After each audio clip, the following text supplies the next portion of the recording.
afternoon, evening, and good night, just like my other colleague have said. It's a pleasure to be here and to be a part of this session. I just found out that I happen to be the only female. I didn't notice that on this session. Yeah, I want to thank Professor Hallam for giving us the opportunity to be in this network again with some fanciful speakers. Improving health and well-being in line with the Sustainable Development Goals 2030 in Sub-Sahara Africa. Defining health and well-being. I just do this one because I know I don't have a lot of times.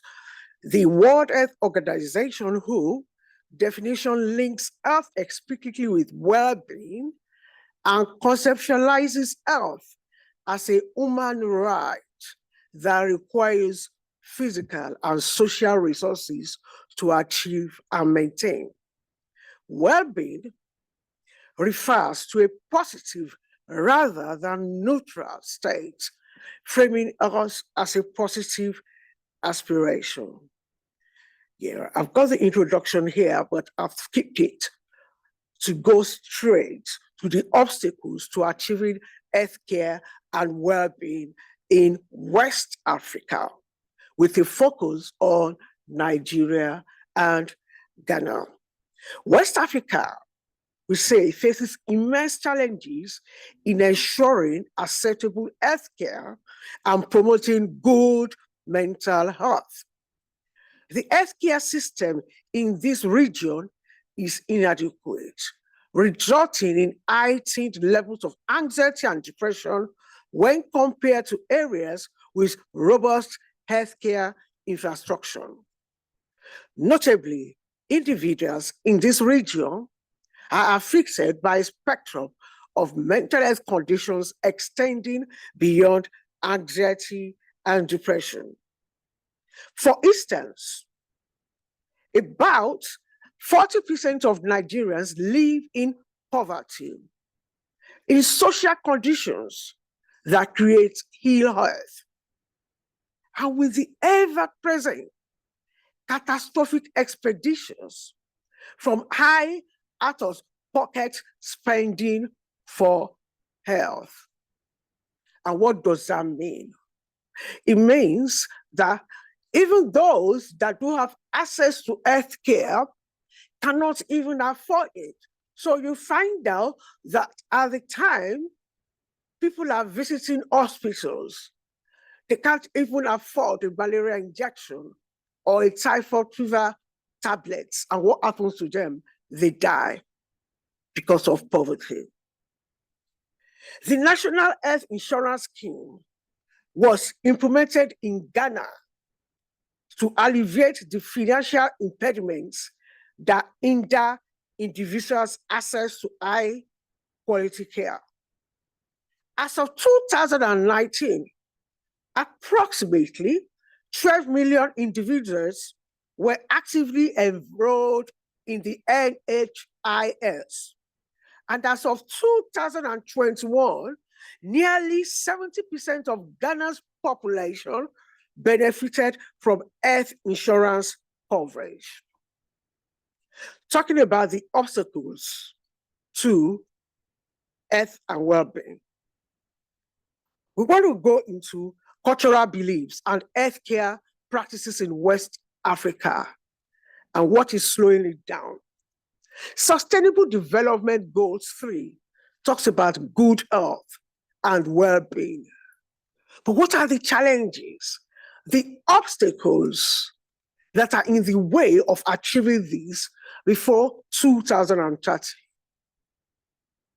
And we note here that cultural beliefs do affect the healthcare practices in West Africa. I would explain. The cultural beliefs and practices in West Africa pose significant challenges to providing effective and accessible healthcare, ultimately hindering the overall health and well-being of the population. West Africa's diverse and interwoven assessment of fundamental beliefs and everyday practices poses multiple, simultaneous, and often barriers to providing effective and accessible Western-style healthcare. Consequently, primary community health projects fail in this region despite enormous national and international resource investment. And we'll see why. And this is because in rural areas, a lot of people still rely on herbal medicines, while others seek traditional healers and religious healers who sometimes offer hope and help in some instances. The downside of this is that formal medical help, like hospitals, are only visited as a last resort when it is too late, and unfortunately, people end up dying. For example, West Africa has long established cultural behaviors and modern imported practices that can hinder or help people seeking healthcare.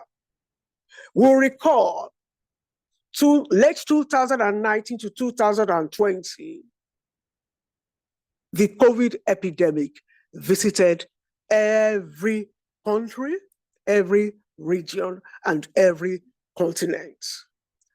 Though in Africa, it wasn't as pronounced.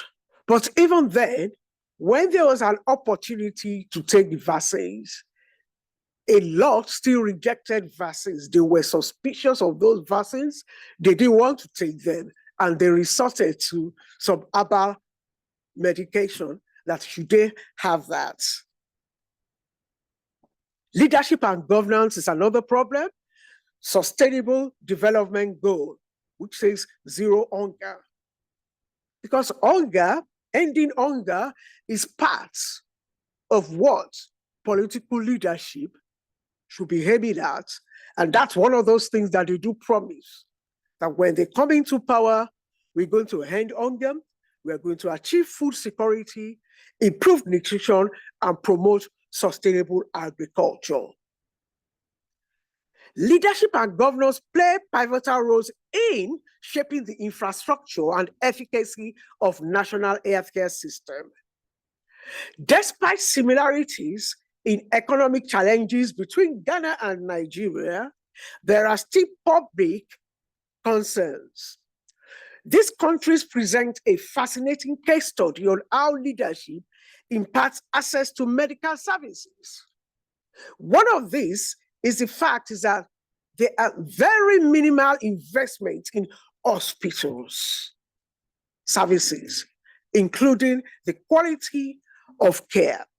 And that has a way of affecting the profitability of healthcare in these places. Shortage of healthcare workers and brain drain. Shortage of health workers and brain drain is that, yes, some hospitals exist, but you find out that we've got a ratio of 1 doctor to 10,000 patients. We recall something like that during the Ebola season in Liberia. Shortage of healthcare workers has led to a brain drain, because people do come to hospital, they got a lot of problems, but they don't have the sufficient healthcare to deal with this. And why do people move away? Decent work and economic growth, it's one of the challenges that make people leave. Medical doctors, nurses, go to other Western nations or other countries within Africa where they believe that they could be paid well for their investment in the medical profession. Medical tourism. We talk about sustainable cities and communities. 11, make cities and human settlements inclusive, safe, resilient, and sustainable. Unfortunately, those who are capable, okay, yeah, that's fine. Those who are capable actually travel out of Nigeria and Ghana, go abroad for maternity care, to treat ailments like heart problems, high blood pressure, stroke, cancer.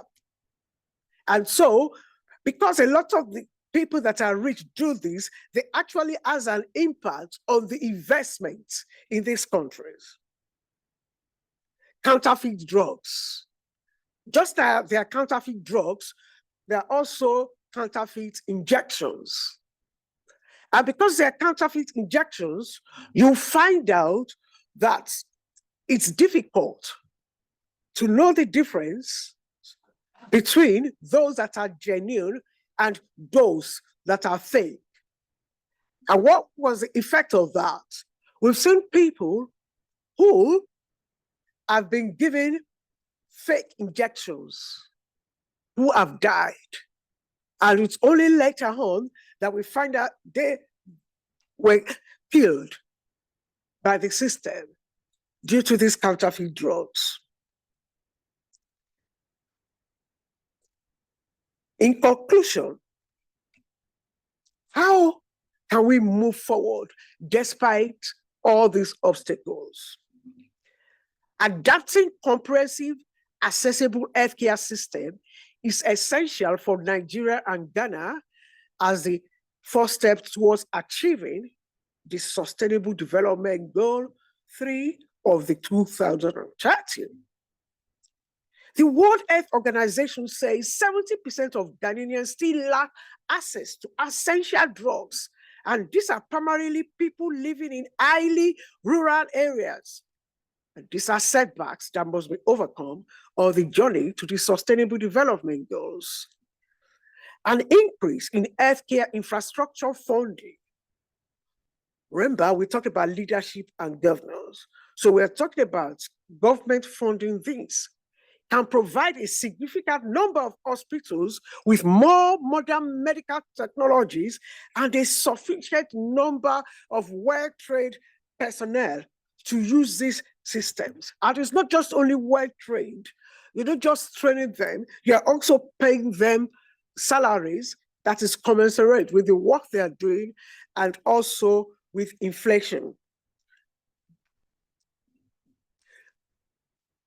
Talking about counterfeit medicines, we say there should be strict regulations and penalties against counterfeit medicines.